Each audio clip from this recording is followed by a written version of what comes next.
10월 15일 하나님의 말씀을 선포하겠습니다. 우리들을 창조하시고 구원하신 하나님의 말씀을 받겠습니다. 시편 121편 1절에서 8절 우리 다 함께 일어나셔서 하나님 말씀을 받겠습니다. 시편 121편 1절에서 8절입니다. 우리 다 함께 일어나시겠습니다. 1절부터 8절까지 다 함께 합독하시겠습니다. 큰 소리로 내가 산을 향하여 눈을 들리라. 나의 도움이 어디서 올까? 나의 도움은 천지를 지으신 여호와의 계시로다. 여호와께서 너를 실족하지 아니하게 하시되 너를 지키시는 이가 졸지 아니하시리로다. 이스라엘을 지키시는 이는 졸지도 아니하시고 주무시지도 아니하시리로다. 여호와는 너를 지키시는 이시라. 여호와께서 내 오른쪽에서 내 그늘이 되시나니 낮에 해가 너를 상하게 하지 아니하며 밤에 달도 너를 해치지 아니하리로다. 여호와께서 너를 지켜 모든 환난을 면하게 하시며 또 내 영혼을 지키시리로다.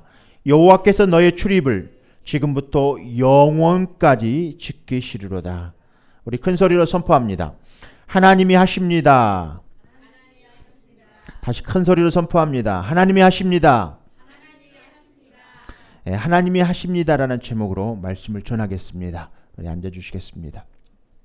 한국의 애화를 하나 들겠습니다. 과도한 교육비를 지출하는 가구를 빗대어 일명 에듀퓨어 교육 빈곤층이라고 부릅니다. 부모의 재력이 아이의 성공을 보장하는 듯한 사회적 풍토 때문에 가정생활비의 50% 이상이 자녀 교육비로 쏠리는 현상까지 발생하고 있습니다. 아이가 태어나서 대학까지 졸업시키는데 3억 원 정도 든다고 합니다. 부모들은 자녀들을 위하여 마음에서 노후까지 반납하며 일합니다. 그럼에도 불구하고 자녀들이 가야 할 길은 얼마나 멀고 험한지요. 은행에서 학기당 500에서 800만 원이 웃도는 등록금, 고지서들을 수납하고 나면 입이 딱 벌어집니다. 그런 부모 마음 들겠다고 받은 학자금 대출은 또 자녀들의 발목을 잡게 됩니다. 취업도 쉽지 않는 상황입니다. 그래서 신용불량자로 전락해 가는 경우도 많이 있습니다. 막상 또 사회에 진출하다 보니까 학자금 대출 갚느라 저축 한번 제대로 해본 경험이 없는 젊은이들도 많습니다. 이런 세대를 삼포 세대라고 합니다. 취업, 결혼, 출산을 포기하는. 우리 크게 한번 선포해 봅니다. 삼포 세대. 출산, 결혼, 취업을 포기합니다. 부모는 또 어떻습니까? 은퇴 빈곤층으로 전락합니다. 멀고도 험한 길. 혼자서 감당하기에는 엄청난 혼돈이 올 것입니다.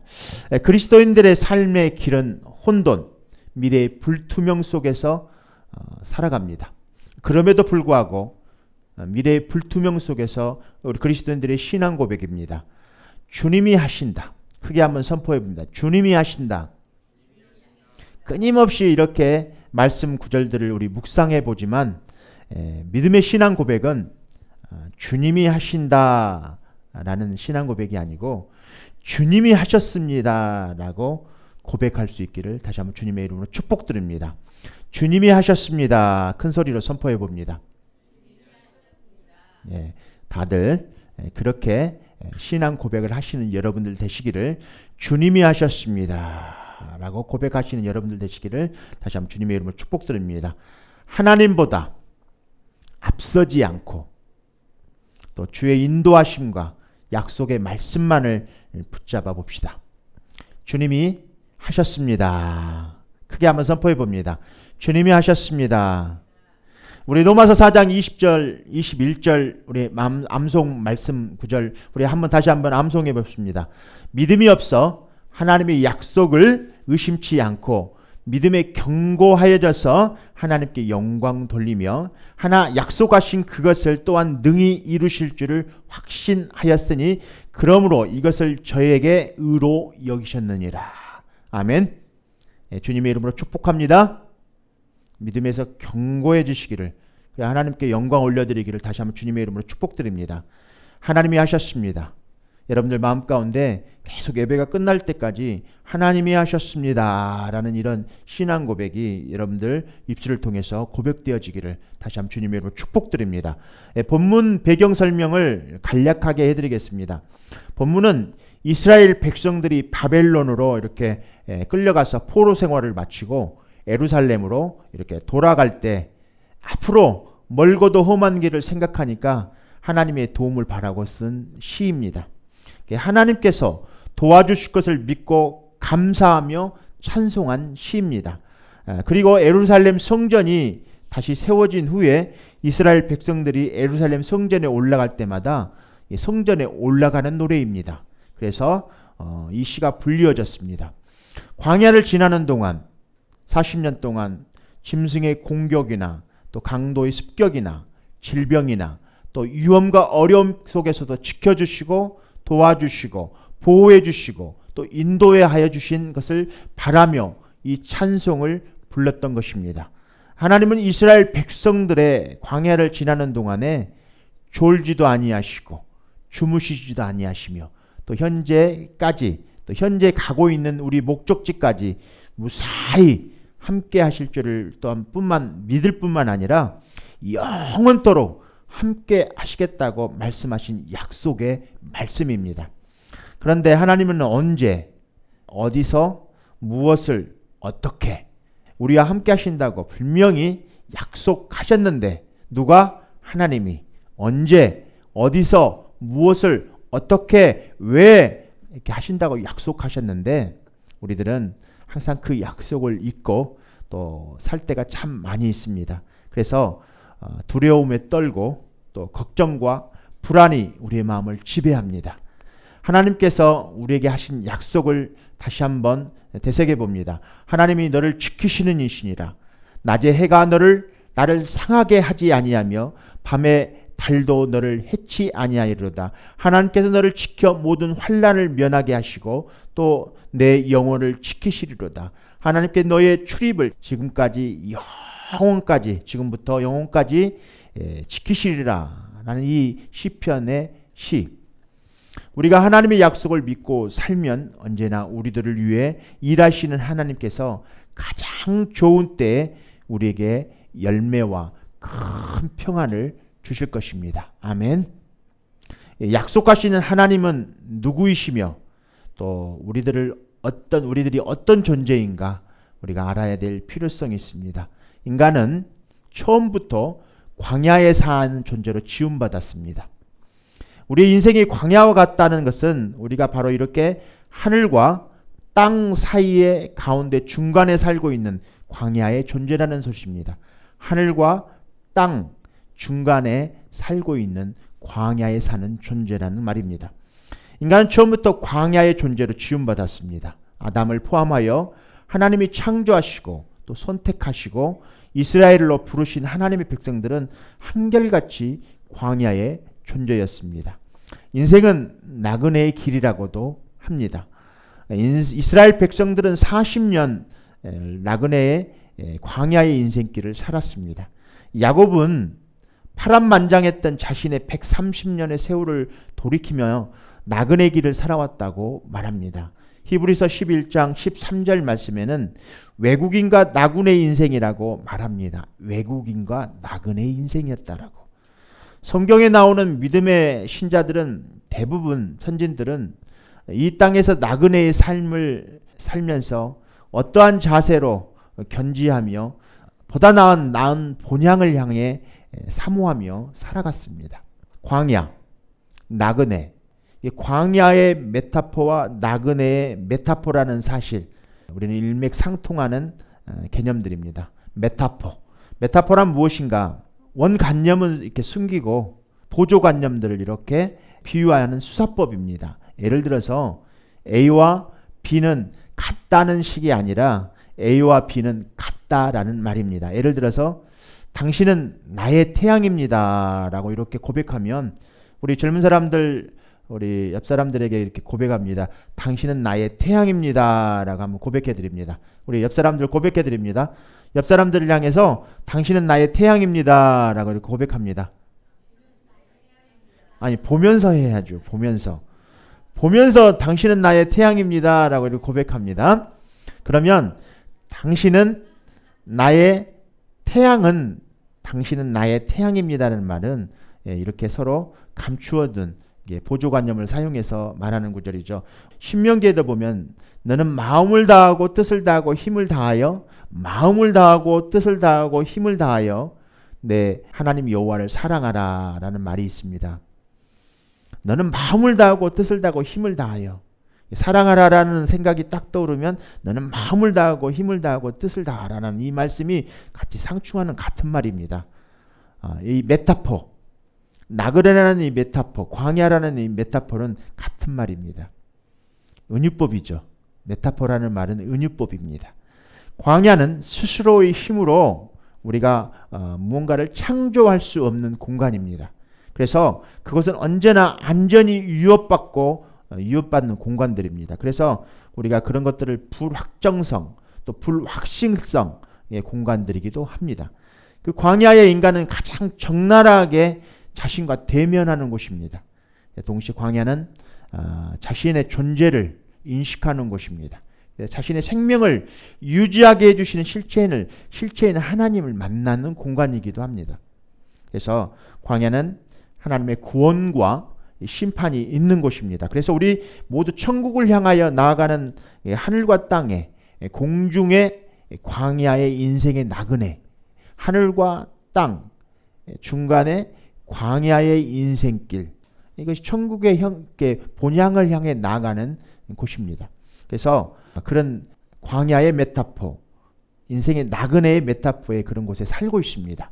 이스라엘 백성들의 예루살렘 성전을 향하여 가는 것처럼 우리는 천국을 향해 가는 그 길이 험하고 또 짐승이나 강도의 공격이 있고 또 온갖 어려움과 위험이 있을 때 우리는 하나님의 도움이 어디서 올꼬? 우리의 도움이 어디서 올꼬? 정말 하나님은 우리의 도움이 되어 주십니다. 이걸 여러분들이 우리 삶 가운데 늘 이렇게 간구해야 돼요. 기도하시고 우리의 도움을 주시는 하나님을 향해 눈을 들고 구해야 하겠습니다. 아멘. 여러분들의 어려움 길에 환난의 길에 인생의 그런 장애물을 만나고 구덩이를 만나고 어려움에 직면하게 되면 하나님은 그 속에서 여러분들이 하나님을 발견할 때까지 기다리세요. 그리고 여러분들을 보호하시면서 여러분들을 인도하여 주시는 분이십니다. 그럴 때 여러분들이 하나님을 절실하게 만나는 곳이기도 합니다. 그래서 하나님께서 어떻게 우리를 돕는지 본문의 말씀을 통하여 4가지로 살펴보고자 합니다. 첫째는 우리를 실족하지 않게 하신다고 했습니다. 두 번째는 낮에 해가 상치 아니하며 밤의 달도 해치 않게 보호해 주신다고 했습니다. 세 번째는 모든 환난을 명쾌하고 영혼을 지켜주신다고 했습니다. 넷째는 우리의 출입하는 것을 영혼까지 지켜주신다고 했습니다. 이 말씀이 여러분들 가정과 여러분들의 학교와 여러분들 직장에서 여러분들의 모든 사회생활을 통해서 개인의 모든 삶 속에서 하나님께서 직접 참여해 주시고 또 도와주신다는 말씀입니다. 애화입니다. 여러분들 길거리 지나가다 혹시 곰 보신 적 있으세요? 곰? 베어 보신 적 있으십니까? 저는 운전을 하고 하다 곰을 보았습니다. 그런데 곰이 이렇게 도로를 지나가는데 앞만 이렇게 쫙 쳐다보면서 가는 거예요. 곰이 앞만 쳐다보면서 계속 갑니다. 그 곰을 생각하면서 오늘 이 본문의 말씀들을 예화로 한번 이렇게 사용해 봤습니다. 곰은 특성이 있다고 해요. 곰은 앞만 보고 가는 특성이 있답니다. 땅만 보고 가는. 위를 절대 쳐다보지 않는데요. 그래서 우리가 곰을 잡기 위해서는 곰이 지나다니는 길목에 밧줄을 이렇게 매달려 가지고 돌멩이 큰 것을 하나 이렇게 곰의 머리에 닿을 정도로 이렇게 매달아 놓으면 곰이 지나가다가 거기를 탁 부딪힙니다. 그런데 이 곰이 이 돌에 딱 머리를 부딪히면 이제 그 돌이 탁 튕겨서도 나가면서 곰의 머리에 이제 이마에 맞았으니까 이 돌멩이에 피가 묻어 있을 거 아닙니까? 오, 저놈이 이제 피가 나네. 다시 한번 날라오면 받아버려야지. 아주 이제 작사를 내보여야지 하면서 곰이 그냥 오는 또 다시 반사적으로 갔다가 날아오는 돌을 그냥 그대로 받아서 직사하고 만다고 합니다. 사람도 땅만 바라보고 살면 그렇게 미련하게 죽을 수 있습니다. 그래서 하나님은 사람이 위를 바라보고 살도록 인간을 직립구조로 만드셨습니다. 그래서 사람들은 여전히 그 위를 쳐다보지 않고 땅만 내려다보고 그래도 삽니다. 그래서 우리의 머리에 부딪히는 것들이 참 많이 있죠. 그래서 여러분들은 절망적인 일들을 만날 때 여러분들은 어떻게 하십니까? 그래서 혹시 그것과 머리를 부딪히며 혹시 싸우거나 있지 않으십니까? 가끔은 곰은 머리 높이의 그 돌멩이만 이렇게 볼 것이 아니라 제 머리 위를 보고 돌멩이가 무엇에 매달려 있는지를 우리는 보아야만 합니다. 내가 당하고 있는 문제가 누구의 손에 쥐어져 있는가를 우리는 살펴보아야만 합니다. 위를 바라보지 아니하면, 하나님을 바라보지 아니하면, 하나님의 말씀을 보지 아니하면, 또 하나님의 말씀을 통해서 성령의 음성을 듣지 아니하면 위를 바라보는 것들입니다. 위를 바라보는 것은 그냥 하늘을 바라보는 것이 아니라 하나님이 지금 나에게 말씀하시는 말씀을 통해서 성령의 음성을 듣는 것이 하나님을 바라보는 것입니다. 그리고 내가 지금 처하고 있는 환경, 문제들, 또 다른 많은 사람들을 통해서, 환경을 통해서 나에게 말씀하고 있는 그 말씀을 통해서 나의 문제를 하나님을 바라보라는 거예요. 그래서 여러분들도 그런 상황 가운데서 내가 어떻게 할 수 있을까? 왜 이런 상황을 하나님이 만드셨을까? 천지를 지으신 하나님께서, 나를 만드시는 하나님께서 왜 이런 상황을 나에게 주어 주셨을까? 우리는 하나님을 바라봐야만 합니다. 위의 것을 바라보기를 바랍니다. 여러분들 그런 환경에 있으면 땅의 것을 바라보지 말고 세상을 바라보지 마시고 다른 사람들의 귀를 들으지 마시고 오직 하나님께서 말씀하신 이 말씀에서 나에게 이 상황 가운데 어떤 말씀을 하고 계시는가 묵상하시기를 다시 한번 주님의 이름으로 축복합니다. 천지를 지으신 여호와 하나님을 바라보는 것 모두 다 여러분들 그렇게 되시기를 다시 한번 주님의 이름으로 축복드립니다. 말씀 몇 구절들을 쭉 한번 보겠습니다. 골로새서 1장 말씀은 이렇게 말씀합니다. 너희가 그리스도와 함께 살리심을 받았으면 이제 위의 것을 찾으라. 거기는 그리스도께서 하나님 우편에 앉아 계시느니라. 우리는 그리스도와 함께 죽었고 묻혔고 함께 부활했습니다. 우리 크게 한번 선포해 봅니다. 나는 그리스도와 함께 죽었고 묻혔으며 주님과 함께 다시 부활했습니다. 우리 그런 존재들입니다. 그러므로 이제 땅의 것들을 생각하지 말고 위의 것들만 생각해야 됩니다. 골로새서 2장 12절 말씀입니다. 너희가 침례로 그리스도와 함께 장사한 바 되고 또 죽은 자들 가운데서 그를 일으키신 하나님의 역사를 믿음으로 말미암아 그 안에서 함께 일으키심을 받았느니라. 우리 많이 암송하고 있는 갈라디아서 2장 20절 9절 우리 암송하고 있죠. 내가 그리스도와 함께 십자가에 못 박혔나니 우리 같이 한번 암송해 보겠습니다. 내가 그리스도와 함께 십자가에 못 박혔나니 그런즉 이제는 내가 산 것이 아니요 오직 내 안에 그리스도께서 사신 것이라. 이제 내가 육체 가운데 사는 것은 나를 사랑하사 나를 위하여 자기 몸을 버리신 하나님의 아들을 믿는 믿음 안에 사는 것이라.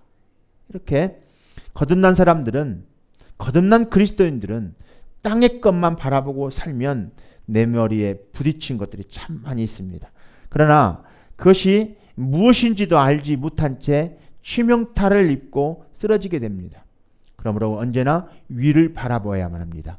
위를 바라보는 것은 하나님의 말씀을 읽고 듣고 이 말씀을 묵상하는 것이고 이 말씀 속에서 하나님께서 예수님을 통해서 예수님이 성령님을 통해서 우리에게 말씀하시는 말씀을 잘 귀 기울여야만 합니다. 어려운 상황 가운데 받치면 세상에 경험이 있는 사람들, 체험하는 사람들 그런 이야기를 듣는 게 아니라 그것은 그 사람의 상황과 환경인 것이지 나의 상황과 환경이 다른 것입니다. 하나님은 각각 다른 사람들, 각각 사람들의 환경과 모든 것들을 다 조성하시고 다 그 사람에 맞게끔 환경을 만들어 가시는 거기 때문에 우리는 이런 성경에 나와 있는 말씀하시는 말씀들의 예화들을 통해서 우리는 우리 삶 가운데 이런 상황 가운데서 우리의 믿음의 선진들은 이렇게 믿음의 훈련을 하였구나. 이런 믿음의 선진들은 이런 상황 속에서, 이런 환난과 어려움 속에서도 하나님을 의지했구나. 이런 상황 속에서, 불구덩이에 빠져있는 이런 상황 속에서도 그들은 전쟁과 기아와 또 전염병, 또 바이러스들, 이런 또 순례자의 삶을 살아가는 그런 삶 속에서도 하나님을 어떻게 의지했으며, 하나님의 인도를 어떻게 받았으며, 하나님의 보호하심을 어떻게 받았는가를 우리는 되새겨 볼 필요가 있습니다. 그래서 성경은, 그래서 우리들에게 하나님께서 지금도 우리들에게 동일한 말씀을 하고 계시는 것입니다. 그래서 이제부터 본문에 나와 있는 말씀 한 구절 한 구절을, 말씀들을 우리 한번 다시 말씀들을 보도록 하겠습니다. 1절입니다. 내가 산을 향하여 눈을 들리라. 나의 도움이 어디서 올꼬. 우리 같이 크게 한번 읽어보겠습니다. 내가 산을 향하여 눈을 들리라. 나의 도움이 어디서 올꼬. 산은 흔히 도움의 출처가 있는 것으로 성경에서 표현됩니다. 그래서 이스라엘은 이방 신도 산에 있었고요. 또 하나님의 성전도, 예루살렘 성전 다 산에 있었습니다. 솔로몬이 지은 성전도 산에 있었고요. 솔로몬의 성전은 아브라함의 아마 이삭을 번제로 바치려 했던 그 모리아 산에 위치하기도 합니다. 산은 예수 그리스도께서 십자가에 못 박히신 갈보리 언덕이기도 합니다. 산. 우리에게 어떤 어려움이 일어날 때 우리의 도움의 출처를 말합니다. 그래서 성경에서는 산에 대해서 산에서 하나님을 섬기라고 말씀하셨습니다. 우리 크게 한번 선포해 보겠습니다. 성경에서 산에서 하나님을 섬기리니 말씀하셨습니다. 선포해 보겠습니다. 산에서 하나님을 섬기라 말씀하셨습니다. 출애굽기 3장 12절입니다. 출애굽기 3장 12절 크게 한번 선포해 보겠습니다.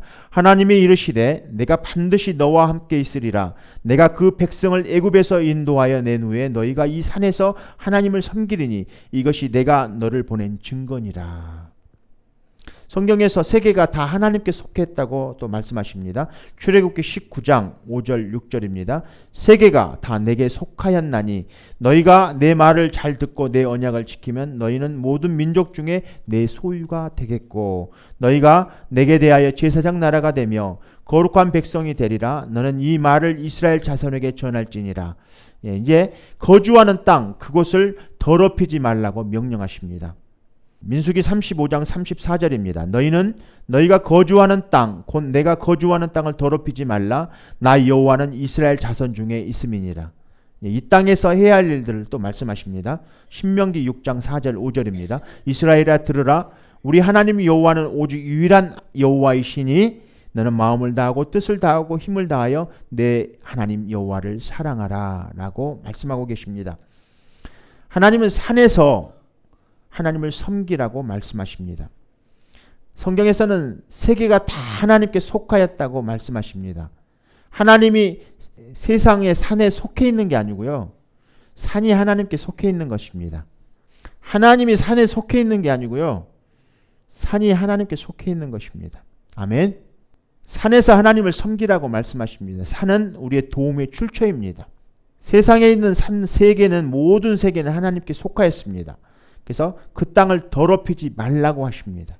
그리고 이 땅에서 해야 할 일들을 우리에게 말씀하십니다. 우리 땅에서 해야 될 일이 무엇입니까? 이스라엘아 들으라. 우리 하나님 여호와는 오직 유일하신 여호와이시니 너는 마음을 다하고 뜻을 다하고 힘을 다하여 내 하나님 여호와를 사랑하라.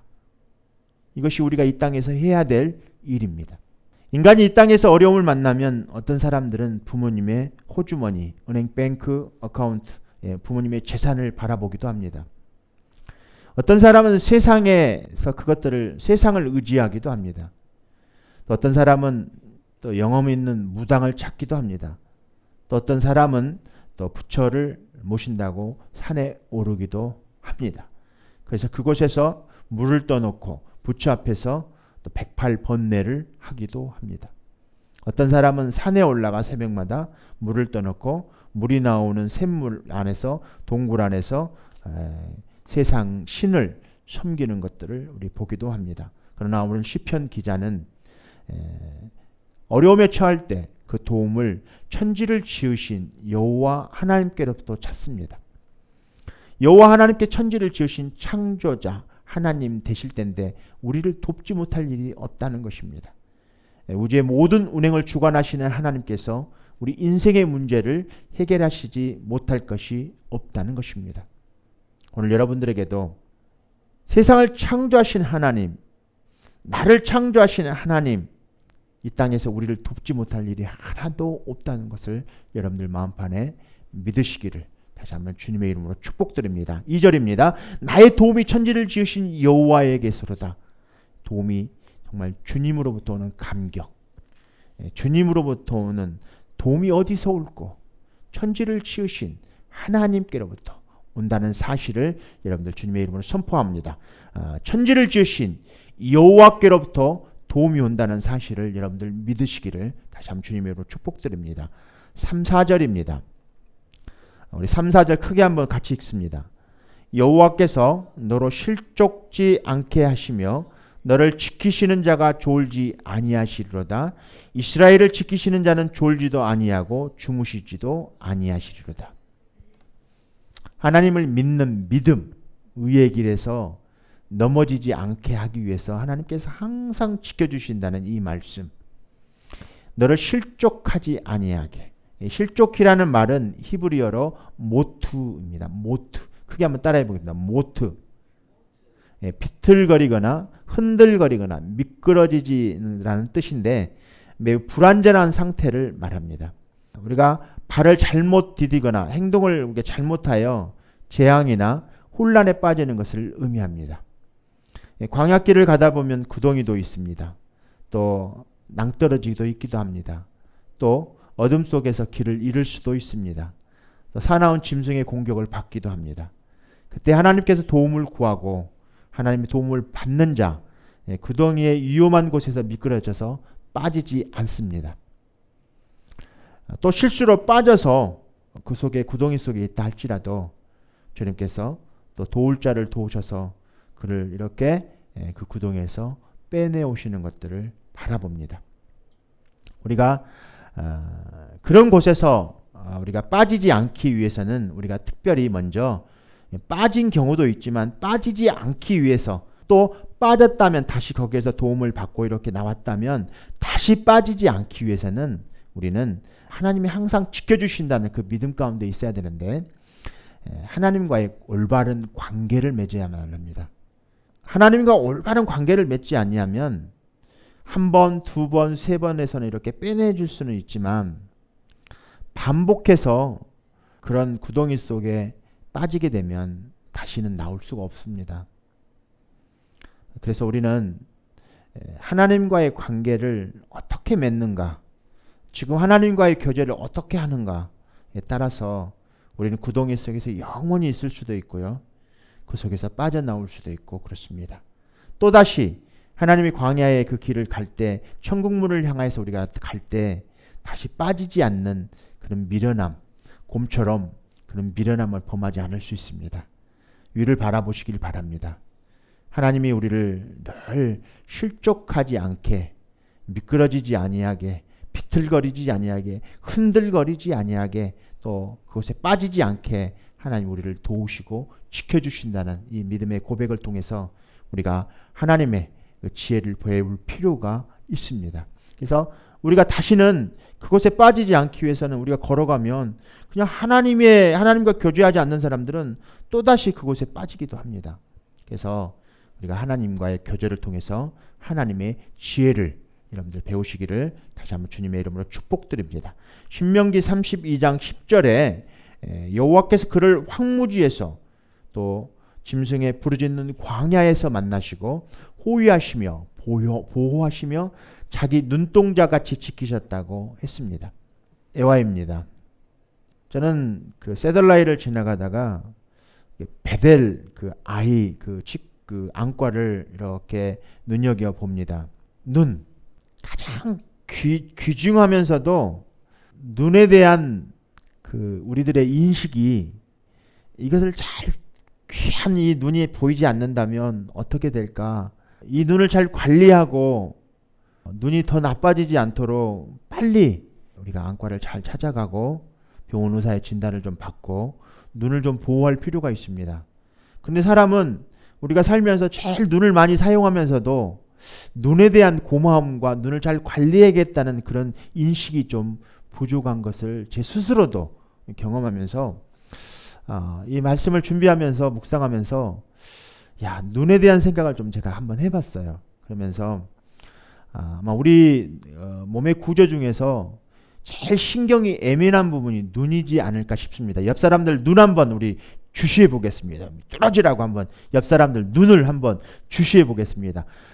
졸고 있는가? 주무시고 계신가? 말씀을 잘 쳐다보고 계신가? 눈을 잘 보호하고 계신가? 한번 이렇게 눈을 잘 보면은 그 사람의 눈을 이렇게 보면은 눈이 거짓됐는가? 좀 사악한가? 눈을 보면은 알 수 있습니다. 호소력이 있는 건가? 정말 저 사람의 마음의 상태가 좀 완악한가?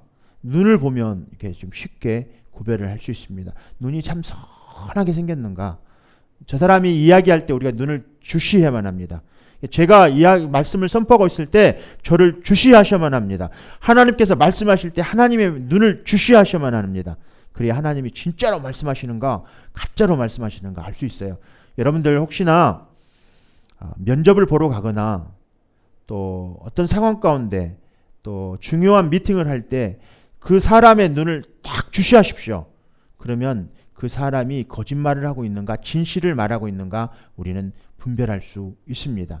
이렇듯 우리 눈은 아주 귀중한 것들입니다. 그래서 신체 중에서 가장 신경이 예민하면서도 연약한 부분입니다. 그래서 이물질이 들어가면 금방 반응을 합니다. 그래서 눈동자에 이런 이물질이 들어가지 않도록 하나님께서 이렇게 한번 봐보세요. 눈썹을 만들어 주시고 눈꺼풀을 만들어 주시고 눈물샘을 주셔가지고 우리를 보호해 주세요. 곰곰이 생각해 보세요. 저는 이 말씀을 준비하면서 참 하나님이 이런 미세한 부분까지도 하나님이 신경 쓰시고 나를 창조하셨다는 사실 앞에 정말 감사할 수밖에 없더라고요. 저는 참 눈물이 부족해요.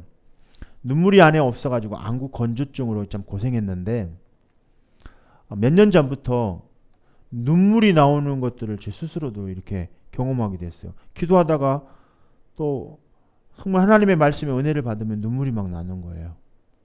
한 주 전부터 오늘 첫 곡에 우리 불렀던 주의 보혈 그 찬양을 하는데 얼마나 주의 보혈 주의 은혜 이 찬양을 하는데 얼마나 눈물이 그냥 나오는지 몰라요.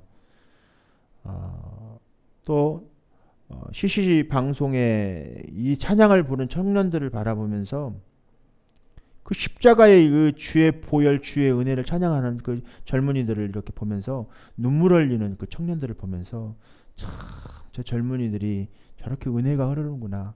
이런 찬양하는데도 눈물이 흐르지 않는다면 참 우리들의 마음밭을 한번 점검해 봐야 되지 않을까라는 생각을 한번 가져봅니다. 그러면서 눈꺼풀, 눈썹, 눈물샘 참 한순간도 쉬지 않고 우리 눈동자를 보호하듯이 하나님은 눈동자같이 우리를 보호하십니다. 아멘. 시편 40편 2절에서도 나를 기가 막힐 웅덩이와 수렁에서 끌어올리시고 내 발을 반석 위에 두사 내 걸음을 경고케 하셨다고 말씀하셨습니다. 하나님은 이처럼 우리가 실족하지 않도록 지켜주시고 우리를 경고케 하여 넘어지거나 실패하지 않도록 붙들어 주실 것입니다. 이런 하나님의 인도를 받기 위해서는 우리가 첫 번째로 교만하지 않아야 됩니다. 하나님과 늘 항상 지켜주시는 이 실족하지 않기 위해서는 하나님과 교제해야 되는데 우리가 하나님의 인도를 받기 위해서는 우리가 두 번째 교만하지 않아야 돼요. 그리고 또 모든 겸손 여러 가지 하나님이 주신 성품들이 있는데 하나님의 인도를 계속 받고 싶으시면 저는 이 말씀을 어제 이렇게 묵상하면서 에베소서 4장 1절에서 3절 말씀을 이렇게 이 말씀을 통해서 묵상해 봤어요. 여기에는 띄어져 있지 않지만 여러분들 성경을 한번 찾아보십시오. 여러분들 성경을 한번 찾아보겠습니다. 에베소서 4장 1절에서 3절을 이렇게 한번 찾아보겠습니다. 주 안에 갇혔다는 거예요. 주 안에 갇힌 내가 부르심에 합당하게 행한다는 거예요. 주 안에 갇힌 내가. 여러분들, 우리는 주 안에 갇힌 자들입니다. 부르심에 합당하게 행한다는 거예요. 십자가의 그 은혜와 십자가의 그 보혈을 통해서 우리는 주 안에 갇힌 자들입니다. 우리 크게 한번 선포해 보겠습니다. 우리는 주 안에 갇힌 자들입니다. 예, 우리는 주 안에 갇힌 자들입니다. 주 안에 갇힌 자들은 부르심에 합당하게 행하는데 어떻게 행하냐면 모든 겸손, 또 온유, 오래 참음, 사랑, 용납하는 것들입니다.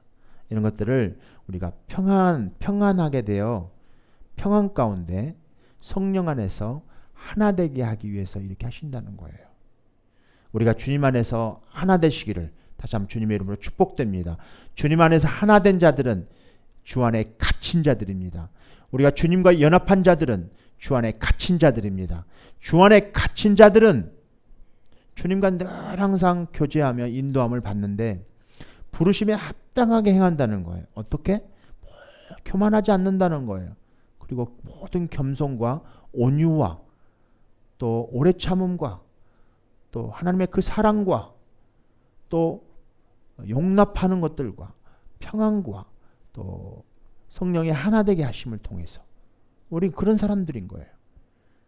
그래서 여러분들 마음 가운데 늘 항상 교만하지 아니하고 겸손하고 주님의 말씀에 순종하며 진리 가운데 살아야 할 줄 믿습니다.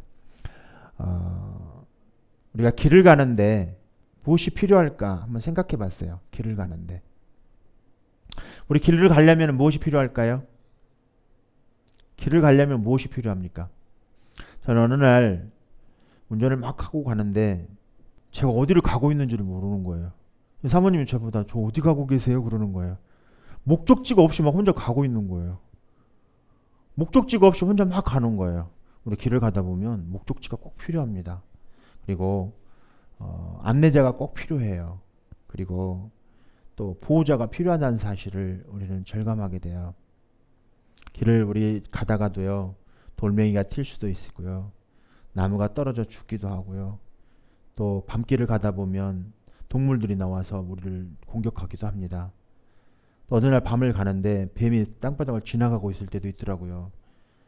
항상 우리는 어느 순간 어느 때 한순간도 우리가 우리 길을 가다 보면 목적지가 확실해야 돼요.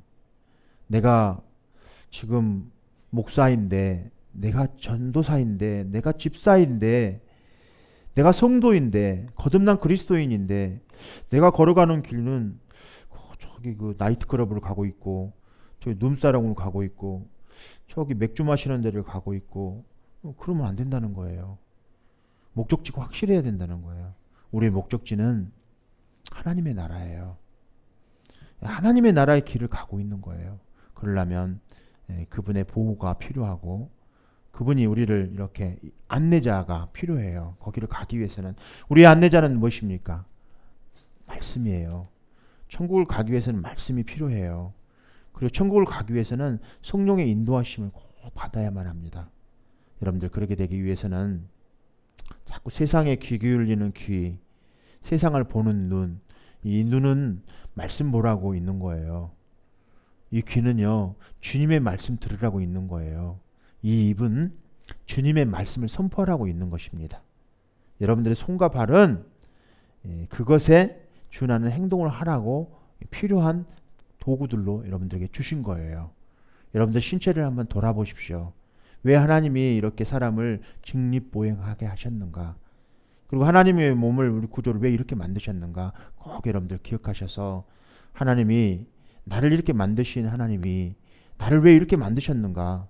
한번 여러분들 자신을 한번 돌아보시기를 다시 한번 주님의 이름으로 축복드립니다. 자동차, 운전, 표지판 꼭 보고 가셔야만 합니다. 아멘. 자동차 운전 꼭 표지판 보고 가셔야만 합니다. 제가 표지판을 잘 안 보고 가는 경향이 있어요. 그래서 어느 날 표지판을 보고 가지 않다가 일방통행길로 들어가 버린 적이 한 번 있었습니다.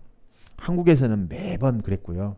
여기 와서도 그 표지판을 보고 가지 않고 일방통행길을 들어가가지고 이렇게 고생해서 또 뒤로 후진해서 나온 적이 한 번 있었습니다. 우리 운전할 때 살펴봐야만 합니다. 표지판들 쫙 둔화된 들어가지 말라고 나와 있지 않습니까? 표지판들 꼭 온리 좌회전 온리 표지판, 예, 전화하지 말라는 표지판 뭐 이런 것들 많잖아요. 파킹하라는 표지판들, 스톱, 네, 뭐 이런 것들 잘 눈여겨 보시길 바랍니다. 표지판 꼭 확인하시길 바랍니다.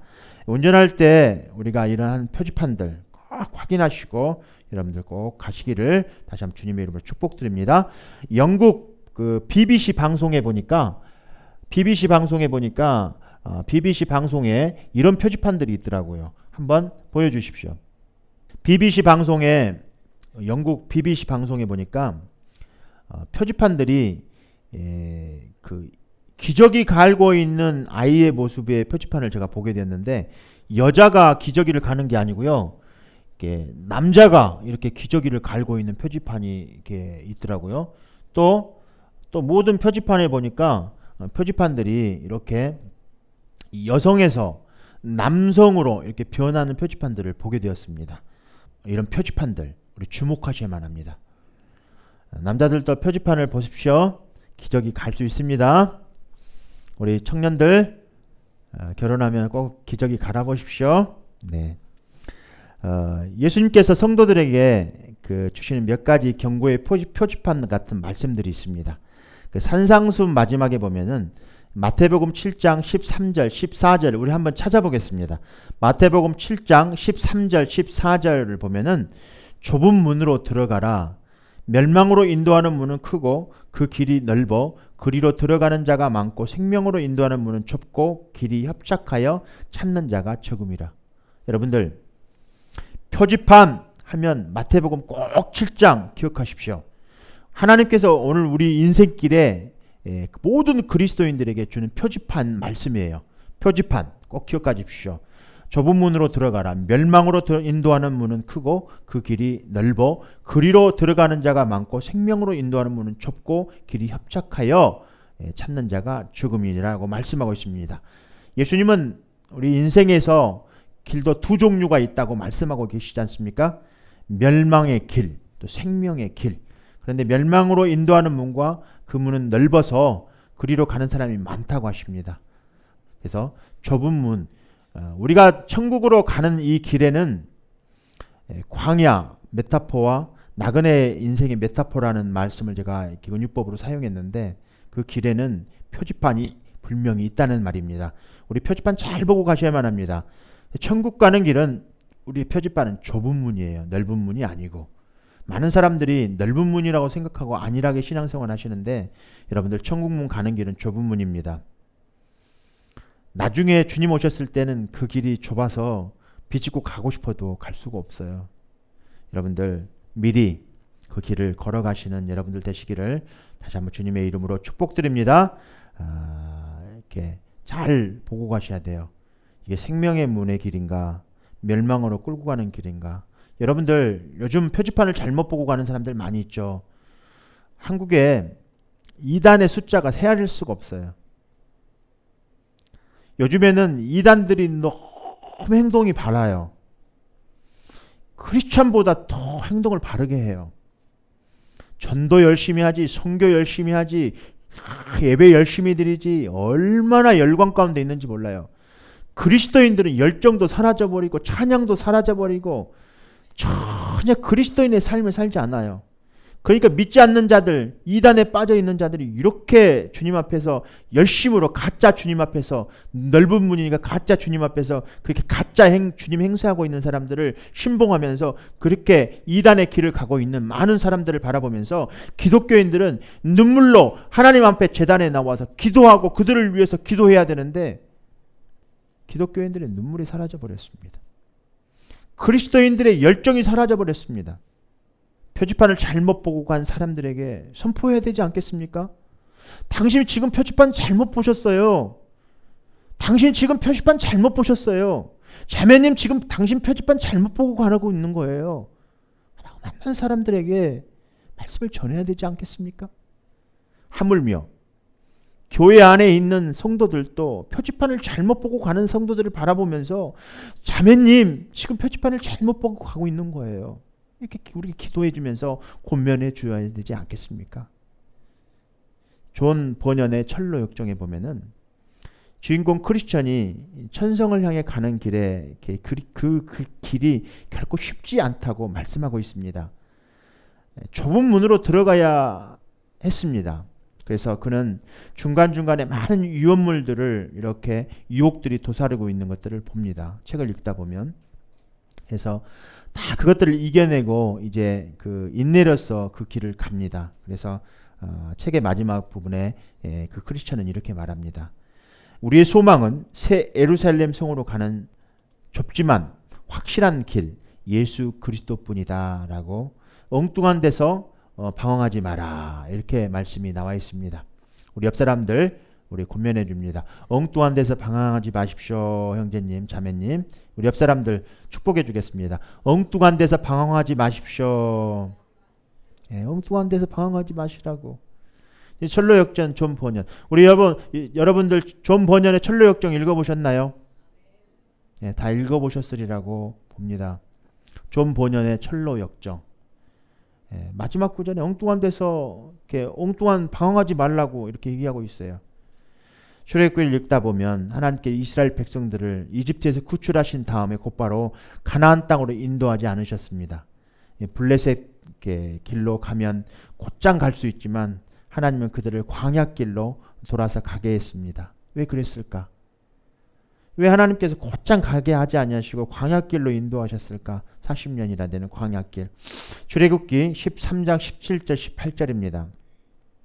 바로가 백성을 보낸 후에 블레셋 사람의 땅에 길은 가까울지라도 하나님이 그들을 그 길로 인도하지 아니하셨으니 이는 하나님이 말씀하시기를 이 백성이 전쟁을 하게 되면 마음이 돌이켜 애굽으로 돌아갈까 하셨습니다. 그러므로 하나님이 홍해의 광야길로 돌려 백성을 인도하심에 광야길 가게 하신 것은 훈련 차원적인 차원도 있지만 무엇보다 하나님께서 이스라엘 백성이 다시 이집트로 돌아가는 것을 원치 않으셨습니다. 그래서 자꾸 뒤를 돌아보고 후회하고 정말 먹을 것도 없고 입을 것도 없고 이렇게 고생하는 이런 그래도 애굽에서 종살이 할 때가 더 좋지 않았을까라고 돌아가지 않게 하려고 하나님께서 광야길로 그들의 생명길 좁은 길로 그들을 인도하셨다는 말씀입니다. 제가 성경 공부 시간에 여러분들에게 항상 하는 말입니다. 어떤 사람의 믿음을 알아보기 위해서는 한 가지를 보면 알 수 있다고 그랬습니다. 기도 생활을 하면 알 수 있다고. 어떤 사람이 진짜 믿음을 가지고 있는가 알아보려면 기도 생활을 보면 알 수 있다라고. 기도하는 사람들은 털뜬 소리 잘 안 합니다. 기도하는 사람들은 사람의 말을 줄기어이 듣지 않습니다. 기도하는 사람들은 선택할 때 항상 세상의 가치관과 타협하지 않습니다. 기도하는 사람들은 항상 하나님께서 나에게 어떻게 하시나를 귀 기울입니다. 그리고 기도할 때 하나님께 감사를 올려드립니다. 하나님이 이렇게 나를 보호하시고 인도하셨구나 라고. 우리가 보통 선택의 기로에 서 있었을 때 우리의 선택의 기준들을 보면은 우리가 알 수 있어요. 배우자를 선택할 때, 또 직장을 선택할 때, 돈이나 시간 사용을 어떻게 하는지를 보면은 그 사람의 가치관을 알 수 있습니다. 진정으로 예수 그리스도를 믿고 따르는 사람들은 하늘에 소망을 두고 사는 사람들입니다. 그래서 예수님의 비유에 나오는 값진 보화를 발견한 농부의 그 값진 진주를 발견한 상인처럼 행동하게 되는 것입니다. 그래서 마태복음 13장의 말씀에 보면은 농부가 밭을 갈다가 감추인 보화를 발견합니다. 농부가 이제 밭을 갈다가 보화를 발견합니다. 그리고 하던 일을 다 멈추고 집에 가서 자기가 가지고 있는 모든 소유를 팔아서 그 값진 보화를 삽니다. 이렇듯 우리가 천국으로 가는 사람들은 이 땅의 순례자로 살아가는 나그네 인생길을 살아가는 사람들입니다. 이 세상의 것들에 그렇게 큰 미련을 두지 않습니다. 여러분들 마음판 가운데 한번 저울의 추, 이게 저울의 추입니다. 추예요, 추. 여러분들의 마음밭에 지금 정말 내가 천국을 향해 나아가고 있는 사람인가? 이 땅을 바라보면 사는 사람들인가? 이 땅을 바라보며 살다가 값진 보화를 발견했는데 내가 가지고 있는 모든 소유를 이 값진 보화를 사는데 투자했는가? 그리고 되돌아서서 이 길을 가고 있는가? 한번 여러분들을 점검하셨으면 합니다. 그 길은 좁아요. 그런데 생명의 길입니다. 주님께 세워놓으신 경고의 표지판들을 잘 보시고 여러분들 멸망의 길로 가는 자가 아무도 없으시기를 다시 한번 주님의 이름으로 축복드립니다. 4절입니다. 이스라엘 지키시는 자는 졸지도 아니하시고 주무시지도 아니하신다고. 본문 121편의 시편 1장 1절부터 8절까지 이 지킨다는 표현이 히브리어로 샤마르라는데 6번이나 나옵니다. 한번 눈여겨보십시오. 지키시는 6번 이렇게 말씀을 하십니다. 한 문장 안에 이렇게 6번씩 지키신다는 말씀을 하나님이 하고 계십니다. 여러분들 하나님께서 여러분들을 밤낮으로 여러분들을 지키시고 또 살피시고 감찰하시고 어떤 권세 가운데서 권세 중에서도 여러분들의 안전을 지켜주시고 보호하신다는 말씀의 뜻입니다. 5절 6절입니다. 여호와는 너를 지키시는 자라. 여호와께서 내 우편에 내 그늘이 되시나니 낮에 해가 너를 상치 아니하며 밤의 달도 너를 해치 아니하리로다. 팔레스타인에는 해와 달의 그 어려움을 받았습니다. 낮에는 해, 밤에는 달의 그런 그 어려움 속에 있었는데 해는 해를 많이 맞으면 일사병 걸립니다. 또 달을 많이 맞으면 월사병이 걸립니다. 그래서 이스라엘 백성들이 그 광야 40여 년의 그 광야길을 가면서 낮에는 해에 밤에는 달의 그런 것들이 해치 못하리라는 하나님의 믿음의 약속 말씀을 붙들었어요. 우리들의 삶 속에서도 이렇게 밤이나 낮이나 하나님께서 우리를 지켜주시고 보호하신다는 사실을 꼭 기억하시고 하나님께 영광 올려드리기를 다시 한번 주님의 이름으로 축복드립니다. 출애굽기 13장 21절을 보니까 여호와께서 그들 앞에 행하사 낮에는 구름 기둥으로 그들의 길을 인도하시고 밤에는 불 기둥으로 그들에게 비추사 주야로 진행하게 하시니라고 하였습니다. 말씀에서도 이렇게 우리를 지켜주시고 주야로 우리를 낮에는 구름 기둥으로 밤에는 불 기둥으로 인도하시는 하나님께서 우리에게도 그렇게 우리를 보호하시고 인도하심으로 지켜주신다는 이 말씀 앞에 여러분들 그 길을 꼭 따라가시기를 다시 한번 주님의 이름으로 축복드립니다. 하나님께서 먼저 앞장서시고 우리가 하나님을 앞장서지 마시고 우리는 하나님의 뒤를 따라가는 그런 정말 순종하는 자들, 믿음으로 고백하는 그런 자들 되시기를 다시 한번 주님의 이름으로 축복드립니다. 하나님의 길을 가다 보면은 자기 멋대로 가는 사람들이 참 많이 있어요. 참 사람들이 다양합니다. 자기 방식, 자기 멋대로 사는 사람들이 너무 많아요. 오늘 여러분들 이렇게 하나님께 나를 창조하신 분이신데 내가 내 인생을 지금까지 내 멋대로 살았구나. 이런 사람들은 하나님의 보호를 받을 수가 없어요. 구름기둥과 불기둥에 거하지 못합니다. 하나님을 믿는다 하면서 자기 멋대로 사는 사람들이 있어요. 그런 사람들은 하나님의 보호하심과 지켜주심을 받지 못합니다. 우리는 하나님께서 움직이면 같이 움직이고요. 하나님께서 멈추시면 멈춰야만 합니다.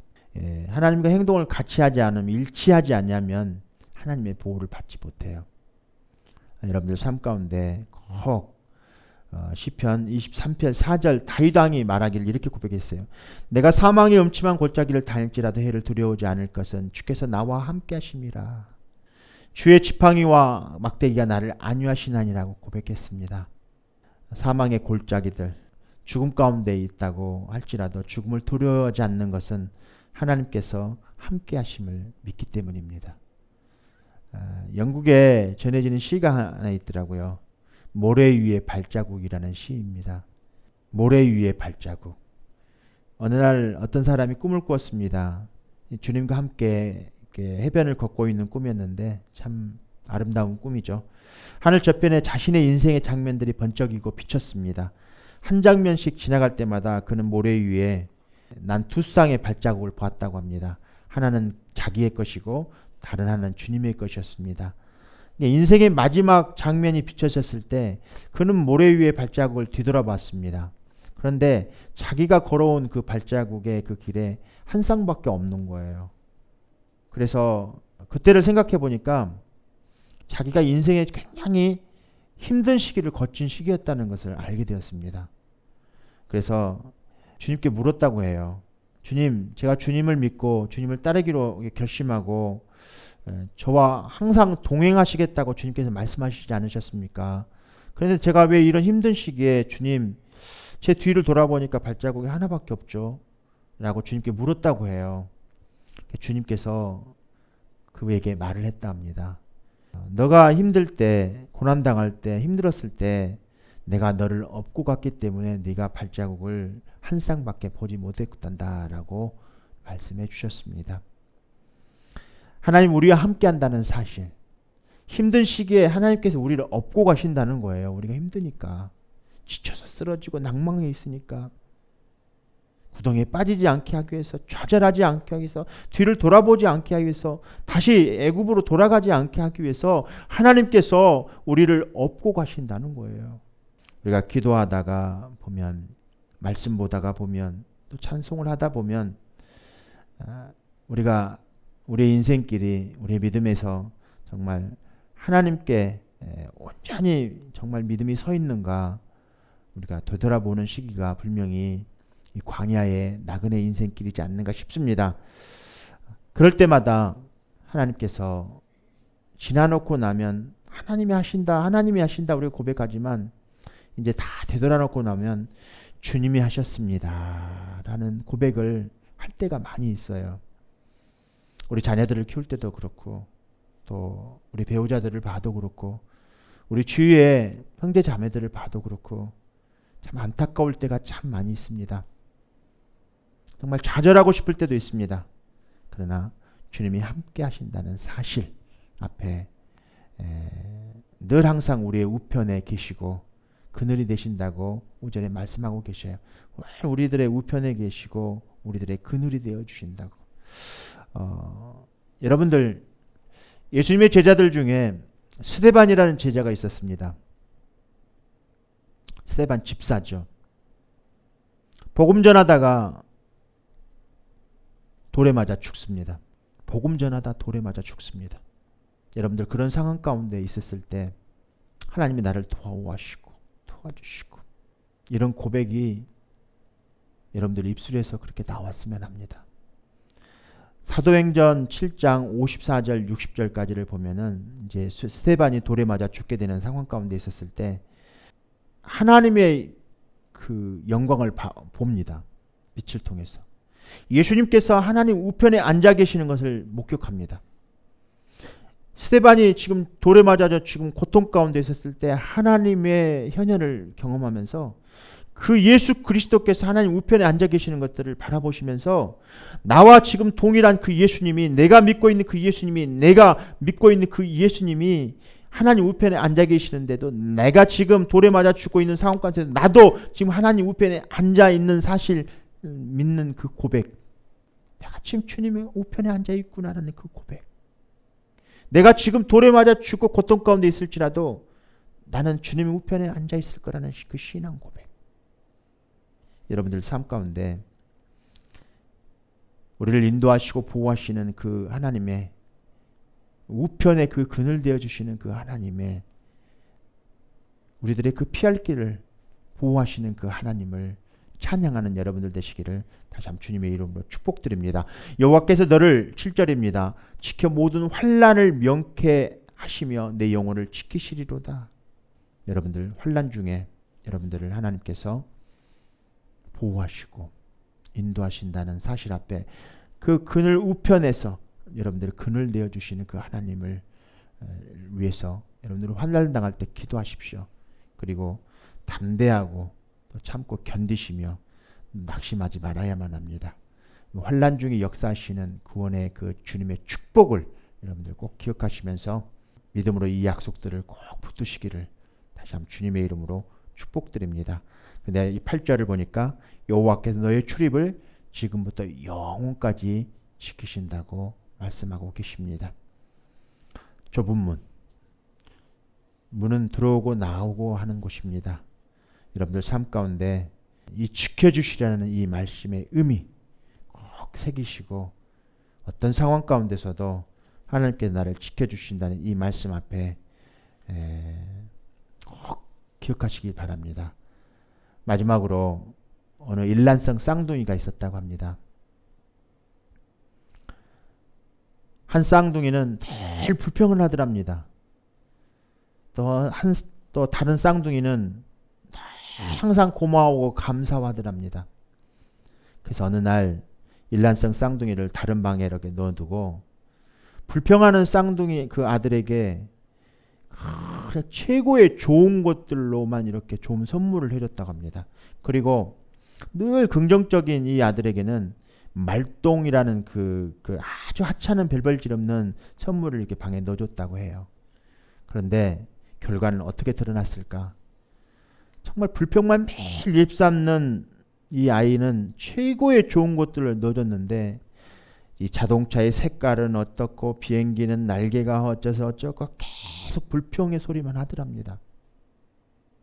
그런데 말똥을 넣어줬던 이 아들은 정말 이것을 아빠가 엄마가 나에게 놓으라고 이렇게 갖다 준 이 말똥을 어디서 구했을까? 말똥이 있는 곳에서 그거를 갖다 주시지 않을까 하고 너무 고마워하고 정말 그곳까지 가서 나에게 선물을 갖다 주신 부모님에 감사하더래요. 우리들의 삶 가운데 정말 여러분의 삶 깊은 곳에 늘 주님께서 함께 하시는 하나님을 만나십시오. 그리고 여러분 모두에게 감사할 일만 생길 것입니다.